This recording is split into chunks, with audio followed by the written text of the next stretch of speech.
was a normal afternoon. His Roku wasn't working. He needed help. So he did what all of us do. He googled the customer service number, found it, and called. The person who answered was polite, professional. They walked him through troubleshooting step by step. They said they needed remote access to his phone to fix the problem. Neal gave it to them. Within minutes, they were inside his Venmo, inside his Zelle, inside the financial apps linked to his bank. And that number he called, it was never Roku's. Scammers had placed a fake listing at the top of the search results, and the internet served it to him like it was the real thing. Neal Howard is not who you picture when someone says scam victim. He is educated, he is cautious, and his little brother, is Clark Howard, one of the most listened to consumer finance voices in the United States. A man who has spent decades warning millions of people about exactly this kind of thing. Even that did not protect Neal. And what happened to him is just the surface of something much bigger. Because the device he trusted to help him, the screen he asked for answers, was already part of a system that had been quietly building a picture of exactly who he was. This is not a story about one unlucky man. This is about a trap built into the devices inside almost every home. Let's slow this down because everything about Neal Howard's story feels familiar, and that is exactly the point. He lives in Athens, Georgia. He is 76, his wife is 65. They own a Roku, one of the most popular streaming sticks in America. One afternoon, something stopped working. So he did what you would do, what I would do. He picked up his phone, searched for the customer service number, and called the first result that came up. The agent that answered was good, really good. They spoke calmly. They used the right language. They said they needed to access his phone remotely, standard practice, they said, for diagnosing the issue. Neal gave them permission. What happened in the next few minutes? Channel 2 Action News investigative reporter later documented in detail. The scammers moved through Neal's phone with the confidence of someone who had done this hundreds of times. Venmo, Zelle, the apps he had linked to his bank. Luckily, and this is the part that saved him, Zelle and his bank's fraud detection systems flagged the unusual activity and froze access before money left his account. Not everyone gets that lucky. Part of why the story landed so hard nationally is that Neal had to call his brother to explain what happened. His brother, Clark Howard, runs one of the most popular consumer advice podcasts in the country. Clark has covered scams like this for years. He had warned his audience about fake customer service numbers specifically. Nobody told him. Nobody tells most people. That is the business model. To understand how Neal ended up calling a scammer, you have to understand the scam. And it is more deliberate, more calculated than most people realize. It starts with a listing.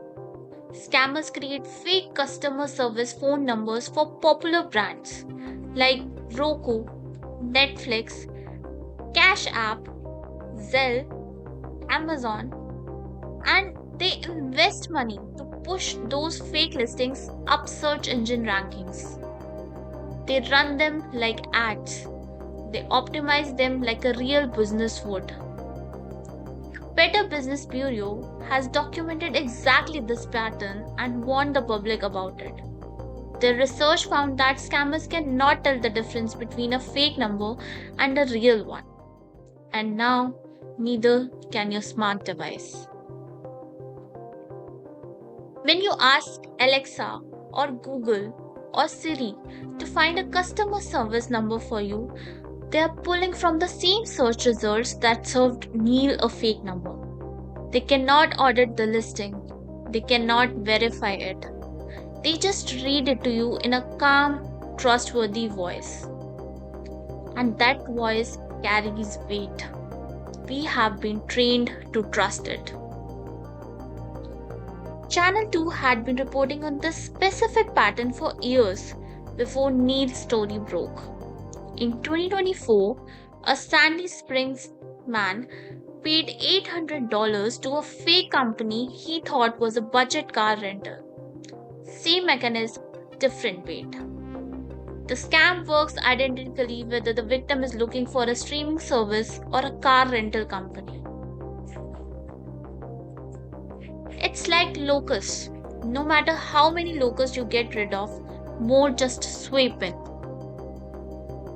But the call is just where the Neil's story started. What happened beneath it, underneath the whole system, is something most people never see. Here is the thing about Neal Howard's story that most coverage missed. The fake phone number was the weapon. But the ammunition, the reason he was a target at all, came from somewhere else entirely.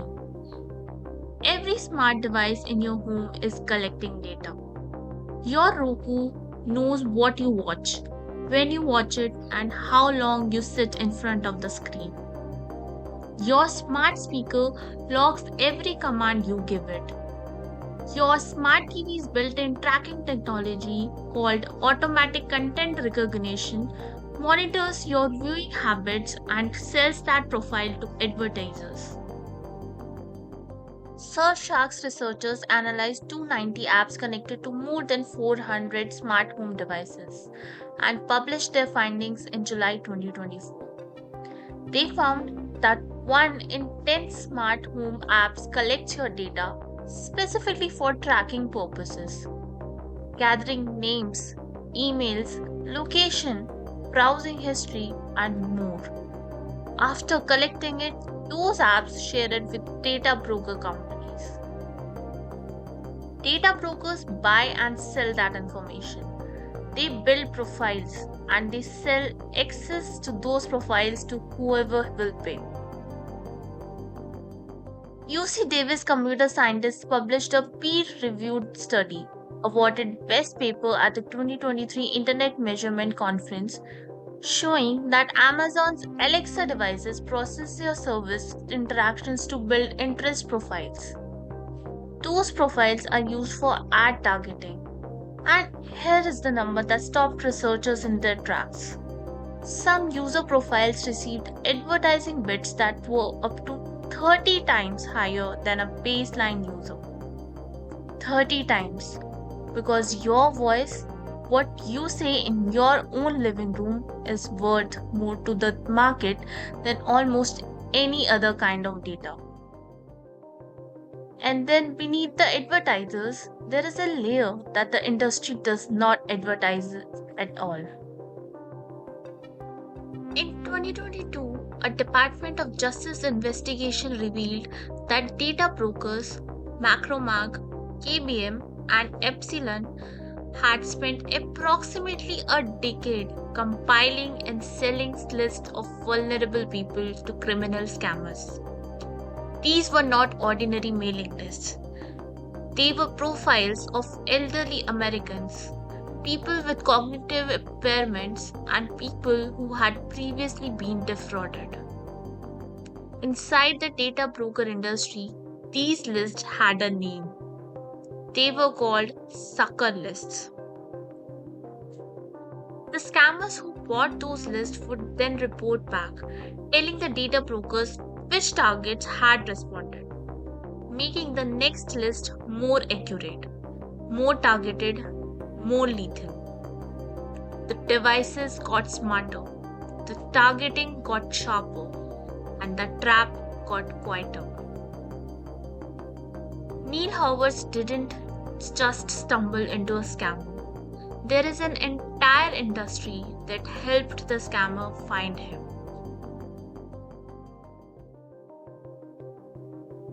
Neal Howard got lucky. Let me be very clear about that. His bank's fraud detection caught the unusual activity in time. His sale was locked down before money left. He lost nothing financially, though he lost something else, the feeling that technology was on his side. Not everyone has a fraud detection system fast enough to save them. In 2024, Sandy Springs resident wasn't stopped in time. He paid $800 to scammers he believed were budget car rental. That money gone. And the scale of this goes far beyond individual stories. The FBI reported that Americans lost $21 billion to cyber related scams in 2025, and $17.7 billion of that came from investment and financial fraud alone, most of which initiated through digital channels. This is not a side issue. This is the fastest growing crime category in the United States. And while individuals were losing billions, something else was happening to the data infrastructure underneath it all. In February 2025, a cybersecurity researcher discovered that Mars Hydro, Chinese company that manufactures smart information of technological devices sold globally, had left approximately 2.7 billion records sitting on an unprotected, unencrypted database that was openly accessible to anyone who found it. Inside was home IP addresses, Wi-Fi network names, device identifiers. The blueprint for your home network exposed. Mars Hydro makes pro lights and gardening equipment, not the device you would worry about, not the one you would update, not the one you would even think to check, but connected to your Wi-Fi, running an app, and sitting on an open server containing 2.7 billion records. The FTC published a specific report in November 2024 with the title Smart Device Makers Failure to Provide Updates May Leave You Smarting. And their finding was manufacturers routinely stop pushing security patches to devices once they are sold. A vulnerability discovered after your device ships may never be fixed on your device. Ever. The average smart home in 2025 faced 29 cybersecurity attack attempts every single day. Most of them go unnoticed. Most of them are automated. And most of the devices they are targeting have not been updated since the day they were turned on. Here is what the story is actually about. It is not about Neal Howard making a mistake. It is not about one bad actor who posted a fake phone number. It is about a design. These devices were not built to protect your privacy. They were built to collect your behavior legally, profitably, and at scale. Every interaction you have with a smart device goes somewhere. The data is processed, bundled, and sold. And somewhere in the long chain of buyers and resellers, there are people who use that data to find the right person at the right moment of vulnerability. Neal was home. He needed help. His device led him to a phone number. He trusted it. The entire chain from the data that built his profile to the search engine that surfaced the fake number to the remote access he was persuaded to grant, each step felt legitimate. because each step was designed to feel that way. The scam did not break into Neal's home. It walked through the front door, and the devices let it in. Parks Associates research found that 72% of smart home devices owners are concerned about their data security. But concern by itself does not change anything. Most people who worry about it cannot name a single thing they have actually done differently. The number is not going to get smaller.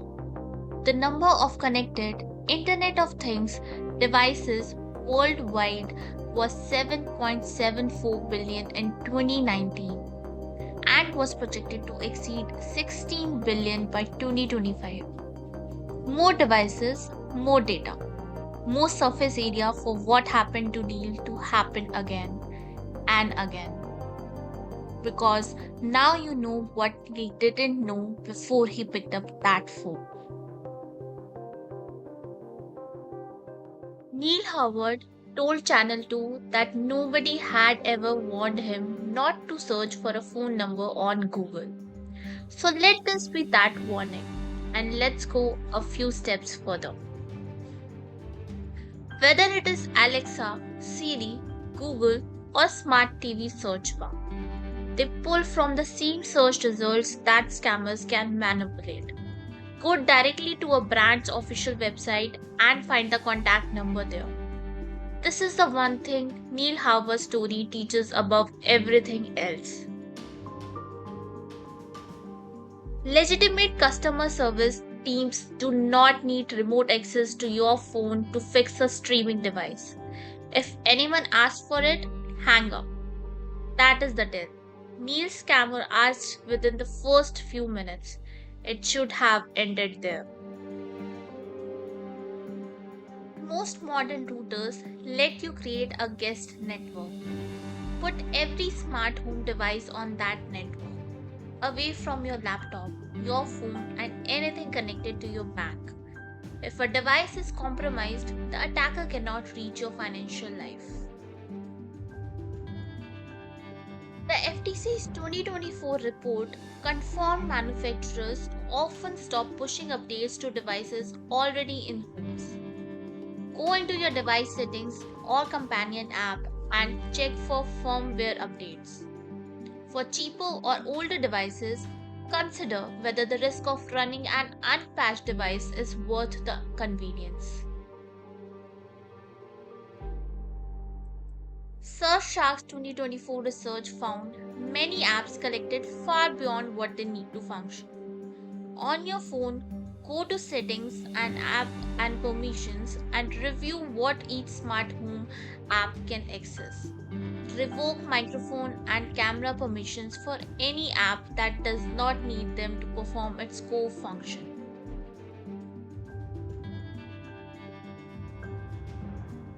On Amazon Echo, say Alexa, delete everything I have ever said. On Google Home, manage your history at myactivity.google.com. This does not undo the advertising profiles already built, but it stops them from continuing to grow unchecked. Neal Howard is fine. His money was protected. He went on the news. He told his story, and the reason he told is the same reason you needed to watch this to the end. Nobody told him. The instruction manual that came with his Roku did not say, "Do not search for a number on Google." The setup screen did not warn him that his device was connected to a data ecosystem that could help someone find him. His smart TV did not come with a label that said, "This device faces 29 automated attack attempts every day." We buy these things for convenience. We trust them because they work. We keep them because life without them now feels slower, harder, disconnected. And in that trust, in that perfectly reasonable, completely understandable trust, there is a gap. a gap that scammers know about, that data brokers have built business inside, that regulators are only now beginning to close. Neil's brother Clark Howard has millions of listeners. He has a podcast. He writes about consumer fraud, and still his own brother did not know. Now you do. Share this with someone who has a smart speaker in their kitchen. Share it with someone who uses their Roku every night. Share this with someone who has never once thought about the number they call when something breaks, because the device is sitting in their living room right now, probably listening, definitely collecting. And somewhere in this chain, someone is hoping they never find out.